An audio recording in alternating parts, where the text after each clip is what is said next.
right, who wants to hear about high-octane adventures and the latest and greatest on the motor scene? It's time to rev it up with John and Jess on Joy 1340. Welcome back to Rev It Up with John and Jess, coming at you on Joy 1340 AM and 98.7 FM. All right, well, somebody's got a quarter in Jess today, probably for our guests that are actually going to be here. Because you know why? Check it. Check out the swag. I finally got. Thought you said you finally found something to cover with the big forehead of yours. No, that would be you. Manawa Snodeo, I got it. Yeah, that's awesome. check out. Well, you got what's on the back say? Well, you got to read it for the people. I will. I can't. Yeah. Well, you got to go like this. You're blocking the microphone. There you go. See, there you go. So you support the Merrill Ice Draggers. So I do. So you didn't even know about this before. Jess is so excited she knocked her headpiece out of her microphone here. So hurry up and get that back on, which is pretty good for me for a minute because then she'll shut up for a minute. So anyways, I have two great guests here, and now Jess is back. So I'm back. We actually have something I've been wanting to talk about for a long time. I think it's like one of the best known secrets around Wisconsin, really, that nobody knows about because what do we do in winter with winter sports with all our hot rods and drag cars? People think they go away.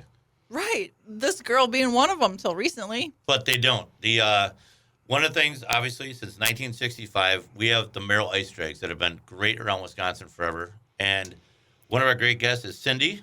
How do you spell? Opichka. Opichka, look at it. You know that because I grew up with some Opichkas. Anyway, welcome, Cindy. Did you? Wow. I did. Wow, what a coincidence. Yeah, and I'm sure they're related because Man. Really? How I many was gonna say, Opichkas that's not are a very there? common name. So you and Jess are related? Oh, That's what you got out of that. Well, I was going to say Thanks, something sister. else, but yeah. And of course, talking in the background there is Dave Sarna, the executive producer or director of the Excuse Manawa me? Snodeo. What? My lips didn't fit for a minute. Leave me alone. If a What? producer is the guy that pays all the bills, then you got that right. Yeah. Yeah. Yeah. It's cool when you get those names and you just start writing checks, eh? No. Because I have to keep looking at that balance sheet like, is this one going to clear or not? You Yeah. kind of worry about do, that do stuff. we make it or the famous line, the checks in the mail? Yeah, Right? there we are. Yeah. Right. Well, welcome, guys. Thank you very much Thank you. for Yeah, for thanks for coming having us. to join Excited to us be here. today. This is good. And again, we're talking about however one you want to go on first. We actually reached out to Dave for the Snodeo. Mm-hmm. That's how we got that first because I think I was talking to you about events in Wisconsin, right? Mm-hmm. And that's how it's happened. And I said the Snodeo is a great place to go to on Bear Lake, correct? Sure is. It sure is. And then, of course, you work side and side with the Merrill Ice Draggers. yeah, a couple So- years ago, one of my guys met Dave, and the rest is history. The rest is And now I guess we're partners in crime. that always works good. Well, kind of the way it all got started is we kind of brag about our event being the best show on snow, and we really yeah. kind of try to mean what we say. Yeah. And so we're always trying to add variety to our race program. We started out 16 years ago, and it was basically just slalom, lake cross racing, we call it. So it's a 2-mile track, and whatever the surface is, we put barrels out. And like I said, depending upon the length of the race, they'll run some of the Ironman, we call it. They'll run 10 laps, 2 miles per lap. So that's a 20-mile race. So it's pretty intensive. And it was well attended. We had a lot of support, but then opportunities start sort of coming your way. Oh, yeah. So the next thing we knew is that the Lions Club calls in and says, "Hey, we're thinking about holding a radar run out there on Bear Lake. Could we run that at the same time you do your lake cross?" I'm like, "I'm on a lake. You know, it looks like about the size of Lake Michigan when you're out there, but It's big. It looks big. when it's you're out there. large." And so then, we said, sure. So they started incorporating radar runs. Well, then one of my local guys was involved with the little kitty cat program for the little kids. And that's really where the future and all of what we do, car racing, snowmobile racing, horse racing, I don't care. It starts with the kids. You get them excited, you get them engaged, and hopefully more appreciate and enjoy it than dislike it. And so then we started holding kitty cat races on a smaller oval track. Well, then naturally, my background is actually on large half-mile ice oval race tracks with snowmobiles. So then we started reaching out to race associations for that. And then that came our way, and another guy said, "Hey, Dave, I got 90 or 100 vintage snowmobiles that friends that I have, and we love to show them. You got a big audience. I got a lot of snowmobiles. How about if we have a vintage show included with your event?" I'm like, "There's a lake. Bring it on. That's a great spot." show. I love seeing those when you walk out of the resort and you see those things before it gets a track. Yeah, so, we keep on adding variety, and I sort of had a friend of mine, Paul Anderville, that was a drag racer from WIR, And I knew that he had raced with Merrill many years back. And I thought, you know what? I got room. And our radar runs by snowmobile, by wheeled vehicles, only runs on Saturday. So Sunday, that track sat idle. And I thought, I need to go up there and introduce myself to Merrill Ice Drag racers because I knew of them. I knew of their notoriety. And so I went up there and we put a program together and the guys came down and just had an awesome time. It was really cool. And I mean, when you come to the Snodeo, the Merrill Ice Draggers race at our place on Sunday. And when they start their engines up, I mean, literally people are running to that racetrack because they want to see those cars. And so they just add to the atmosphere. And so we just keep on building little networks as well, and including people. This year, our town is known for the Manawa Rodeo. And so they have a riding club called the Rodeo City Riders, and they're big into barrel racing. And so I got approached by one of their guys, said, hey, did you ever think about having snowmobile rodeo barrel racing? And I said, I don't, but I still got some lake left, and so we're starting that up this year. So I don't know where that's going to go. That'll be fun. But it's just a fun event, and we got all kinds of crazy ideas for that stuff. So I mean, we try to make it entertaining, kind of nonstop, basically for 2 straight days. Right, and you still do the. I remember when I was up there. I missed last year, but a couple years back. I think one of the last years that I really remember is when you had somebody come and try to break the world record on ice. Did, exactly. Yeah, I was there for that crash, yeah. That's the first year that we were there. Yes, that's the first year there. That's the reason why I went there, because I heard the ice trail. I'm like, I'm going. And then, of course, I'll let you explain it. But so the crazy part about that is, I mean, I'm out there working on getting our tracks plowed, and my phone rings, and I don't recognize the area code, but that couple weeks before the Snodeo, I get calls from all over the doggone country. And so I thought, all right, I'm going to grab this. And this woman says, well, hi, Dave. This is Janet with the Discovery Channel in L.A., and we have a race team up in Minnesota and Duluth, and they would like to come to your event and break the world ice speed record of 247 miles an hour. So we'd heard you could build a mile-long ice track. Is that true? And I'm like, all right, who are you and what do you really want? Right. And so, believe it or not, I mean, it was all very legit. And they continued on with the process. We did bring the car out. And as John said, it crashed terribly. Fortunately, the car was totally destroyed, but the driver was fine. But what we learned is that it was one of a 3-part segment, and it is on Discovery Plus, so you listeners that have access to that. And it was called Homemade Astronauts. So there was 3 groups of these guys from throughout the country, one Minnesota, one Arizona, one California, and they are all trying to literally take and shoot the neighbor guy into space 75 miles up. I can get on board with that. Oh, wow. Well, you can, too, because they're looking for a pilot. John, do you want to go for a ride? I'd do it in a minute. I don't know if they have a capsule for 2, but they're still... I thought you were going to say, you looked right at me and you said, I don't think for 2, but you were going to say it big enough. That's okay. I'll strap him and he can go. And I am not doing it.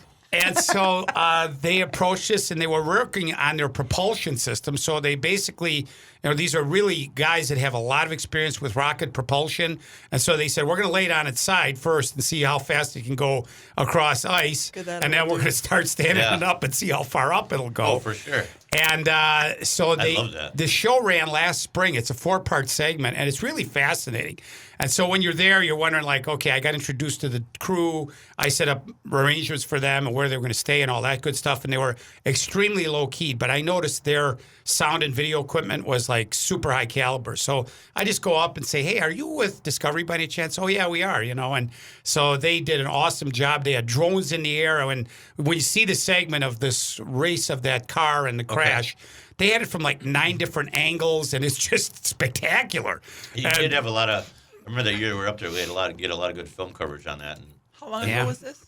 3, 4 years. No, it would have been 3 this year. 3 years. 3 this year, yeah. So then Car and Driver picked up the story, and they did a centerfold there and Car and Driver on it. So we got a lot of very good exposure there. And okay, everybody that's listening, because I get asked this question, and maybe I can help, answer it to a lot of people in a short order. Is he coming back? Yeah, he's coming back. They're working on a total new design. This thing started out as a top fuel dragster is what it started with. And they basically put skis on it and put a rocket engine in the back. And they kind of learned that wasn't just a suitable design for ice racing. So the new model is completely different, but it's already in fabrication. and they are expecting that if not next year, for sure in 2 years they're going to be back. But they do want to come back, and they do want to break the record on Bear Lake. So that's very cool. yeah, I mean, something neat. You need to get a name out for yourself that somebody of that magnitude would come out and do it. Well, and our town is a little town, except Snodeo will get about 6,000-7,000 people out there. But, I keep on envisioning, because I used to be the mayor of, welcome to Manawa, home of the world ice speed record. And so I've already got the sign in mind. Oh, you got to. I got to nail it on there.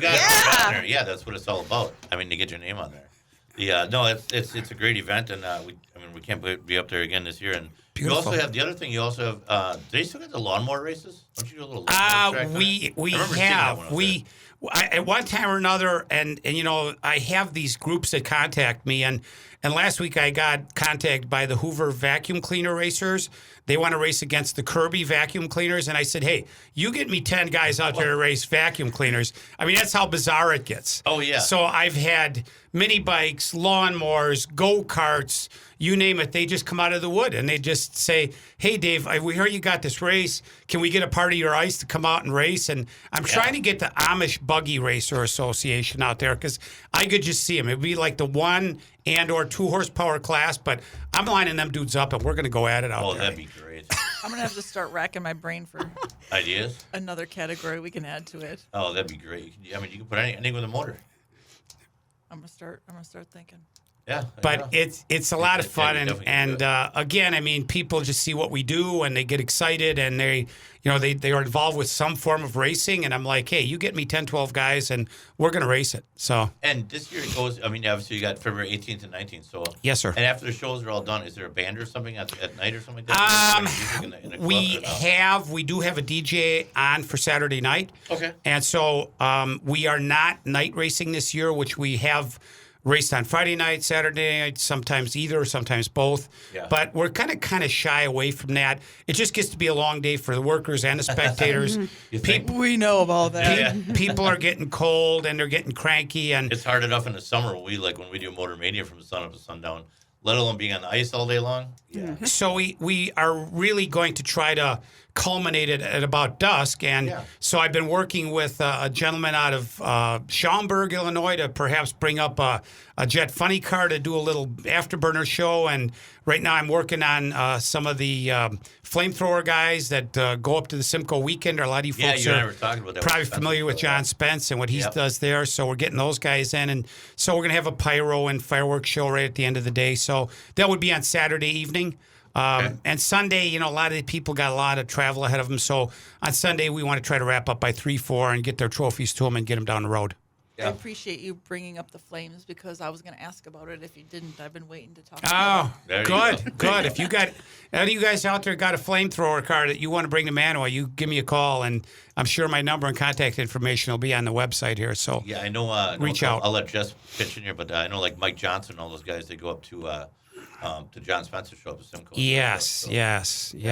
Well, I was just going to remind everybody before we perhaps move on to the ice drags, is that, again, it's the Manawa Snodeo.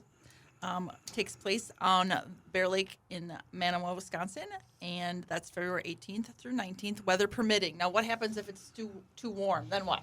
Can't hear you.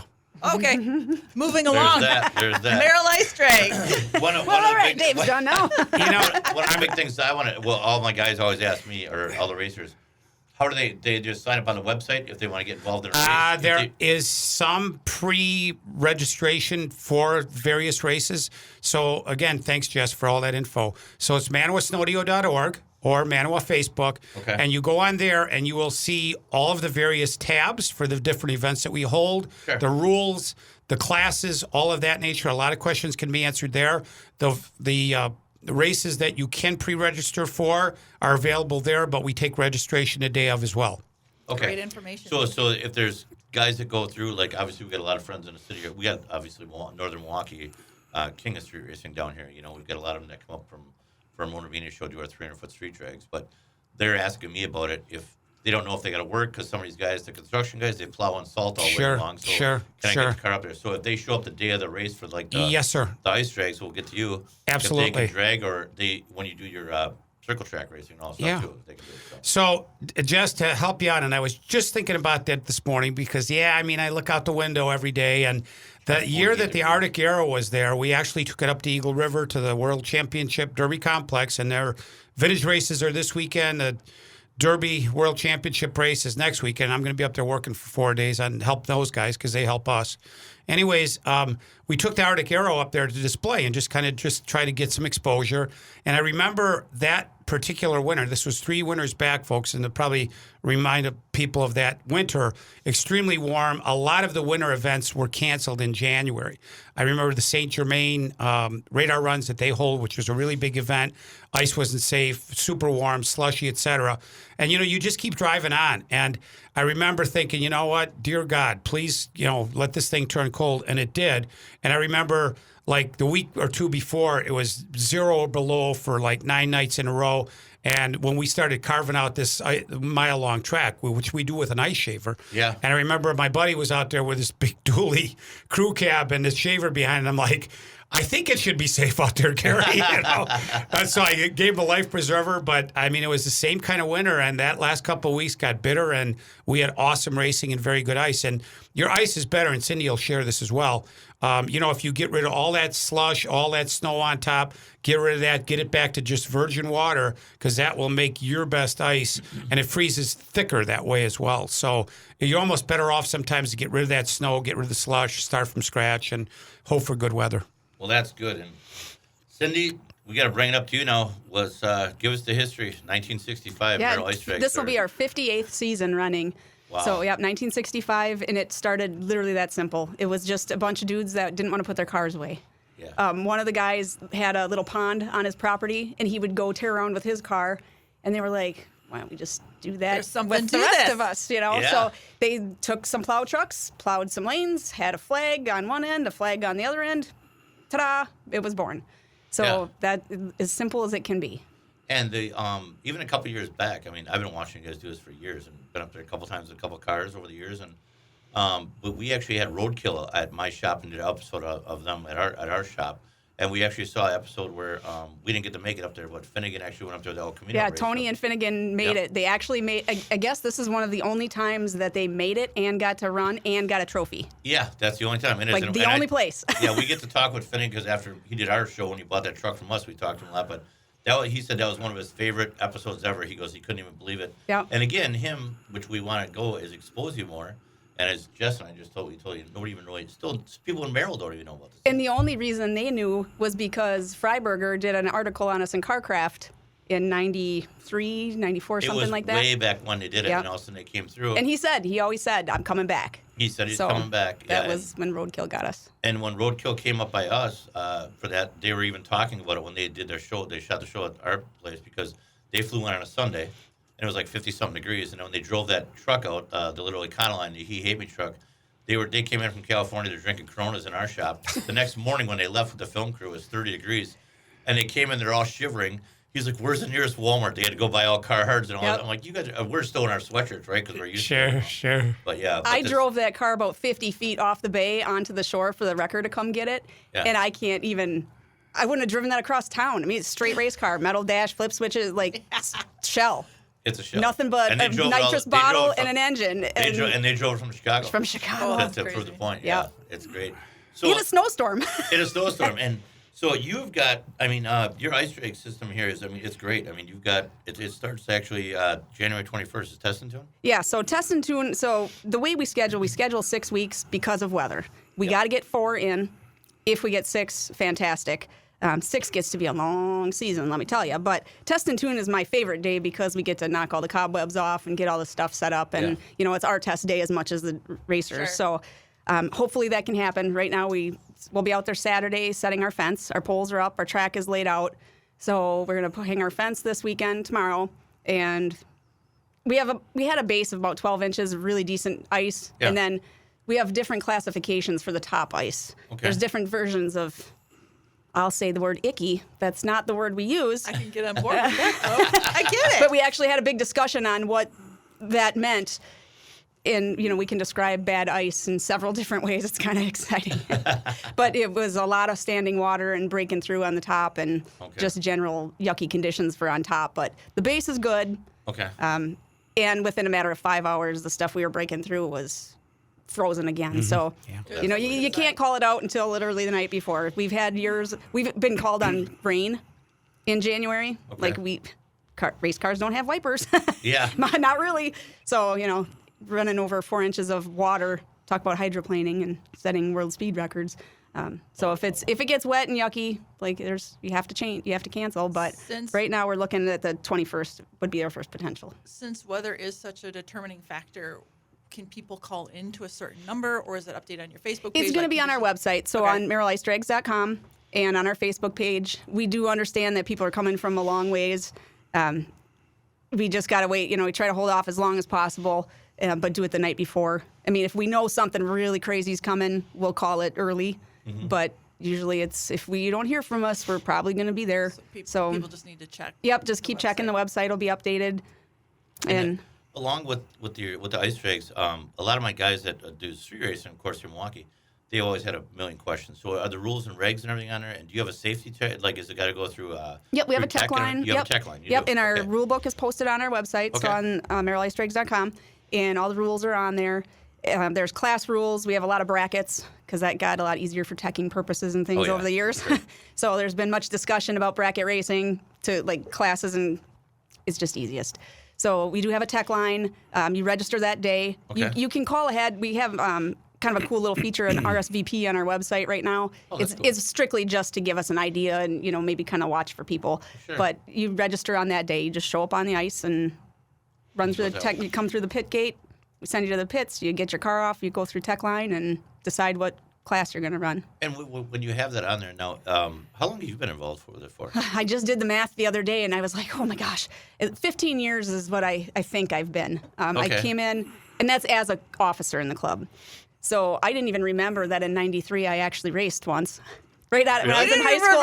I didn't even remember it until I was gifted a box of stuff. So I worked for a parts store in town, Motor Service and Supply, and we had a Merrill store. And the Merrill guys were ice draggers. So every week when I'd go up there, that's all I heard about, especially in the winter. Okay. So, and then my boyfriend at the time, his dad was from Merrill and raced. I mean, everybody just did it. It's just something you did. So I was actually out there that year and raced a '69 White Nova, and I forgot all about it till I was given a box from the same guy to hear you're president now. And I looked through and I went, oh my God, my name's on that list. That's funny. So, cool. So it must have been really exciting because I'm sure I know it was a one and done, and I probably did like 30 miles an hour and called it a day, but I didn't remember it. But now I have a track record, so we've come a long way. Oh, really? Look at that. If I could throw this out real quick, you guys that are listening to this, if you've never seen these cars before, make a point of making the trip. I mean, these things are absolutely awesome. Come to Merrill, come to Manawa to watch these guys. And I was kind of really new to it, and I was thinking, all right, I got a drag race car. I'd like to maybe get set up like this. And I'm looking at their rear tires.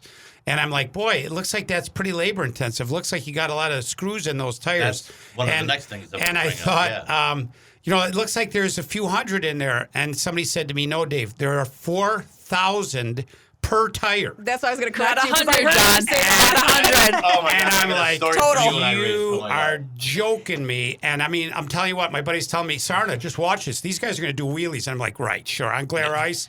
Oh, yeah, they do, and they will. It is something to see, guys. Well, and another little funny, too, when we first came the first year at the Snodeo, this one comes running up to me and says, oh, my gosh, you said you were going to come and blow the doors off, and you did. One of our guys, our first pass, his passenger door flew off. Yeah, really? About 40 feet in the air. I'm like, wow, these guys mean business. What I think I want to do is, if it's okay with my AK boss in the studio there, can you hear me?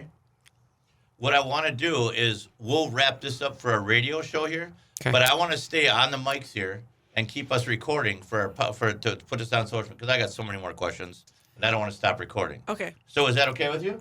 All right. So when we finish off, Jess will air it out because we got about a minute and a half left of our show here. Okay. You'll finish this off here, but I want to after that we'll kind of do the extended version, keep talking. Got it. Because I get okay. more questions. Is that okay with you? Shush. Yes. Oh, shut up. Due to the time factor, I got two important questions. All right, go ahead. Is spectating free for both events? For mine, it is. You can pay to get in the pits as well, but there is a free spectator area. Okay. Admission is 12 and older. is $20. And if you're under that, it's free. And anybody with a valid military ID or retiree ID, you get in free. Awesome. And That is great. the most important question, is there food trucks there? Oh, gosh, yeah. Yep. They'll be free. Oh, Done! That is. Otherwise, gosh, bring yeah. yourself a grill and you can tailgate by me. You just got to pay at the Yeah, you Snodeo. can But tailgate Even there. better. Carry-ins. And they've got, of course, and they're at Bear Lake Resort up there. Right, They've got correct. the full bar grill, everything up there. Yes, sir. Which is a beautiful resort up there. Okay. best BLT at the Bear Lake Resort. Oh yeah, it's great. And of course, they've got the resorts here, and then you walk down the ice, and they got the food trucks right on the ice. Yep. Yeah. All right. So we try to help everybody that we can. Oh yeah. Nice. Well, it's Wisconsin. I got to keep them on. There you are. Right. There you My are. winter weight. My winter weight. Gotta Is that keep what it up. You know, you can sit at home and complain about winter, or you can go out and have fun with it. Absolutely. And that's Yeah. what you Have got to fun. do, man. Well, So thank you again, both. Go ahead. Take it. We're gonna sign off here. Everybody, thanks for tuning in with John. Rev it up with John and Jess here on Joy 1340 AM and 98.7 FM. And we, keep listening to this. We're gonna sign off on here. Say thanks everybody for coming on the show today. And if Thank you want you. to tune into Absolutely. our on our media, we're gonna keep extending this. We're gonna do a little extended version of this one here, so you can see right. it. So See you guys next week. Thanks. right. Appreciate it, All folks. right. Thank you.